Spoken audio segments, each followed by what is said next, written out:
सुप्रभात। अधःपतन का कारण। अधःपतन का कारण वर्धमान भगवान महावीर के शिष्यों में बहस चल रही थी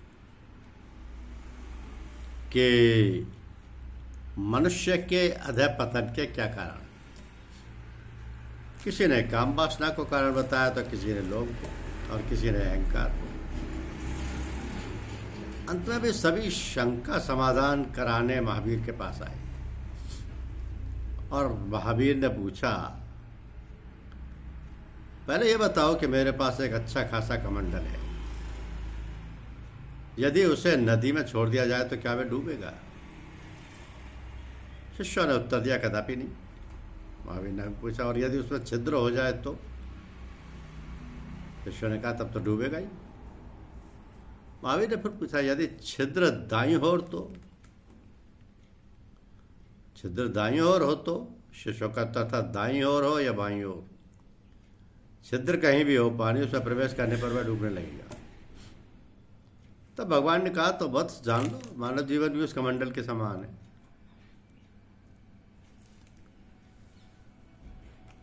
उसमें दुर्गुण रूपी कोई भी छिद्र जहां हुआ,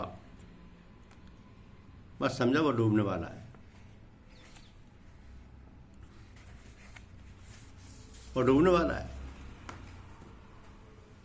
तो साधना तो इसलिए की जाती है कि सुख और शांति पैदा हो। साधना का अर्थ यह है कि हमारा जीवन शांति में, आनंद में व प्रेम में बने।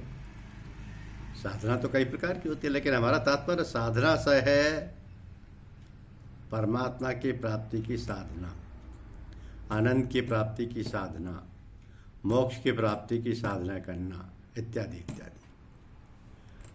परमात्मा हमारा लक्ष्य है, हमारी साधना का लक्ष्य है परमात्मा को प्राप्त करना। तो कैसे होता है ये सब? बात यह है कि जैसा हम सोचते हैं वैसा ही हम बनते हैं। तो जब हम परमात्मा की याद करें, हम जो जाप करें उसको हम समझें, हमारे अंदर ये भावना हो कि हम क्या जप रहे हैं, हम किसकी याद कर रहे हैं, क्यों कर रहे हैं। तो जब परमात्मा की याद करते हैं तो परमात्मा है क्या? परमात्मा आनंद स्वरूप है, प्रेम स्वरूप है, शांति स्वरूप है, सर्वगुण संपन्न है, सर्वव्यापी है, सर्वांतर्यामी है। तो ऐसे परमात्मा की जब हम याद करेंगे और कोई सच्चे दिल से याद करेगा, जिसकी साधना ठीक प्रकार से चलेगी, तो उसके अंदर परमात्मा के गुण अपने आप आने लगेंगे।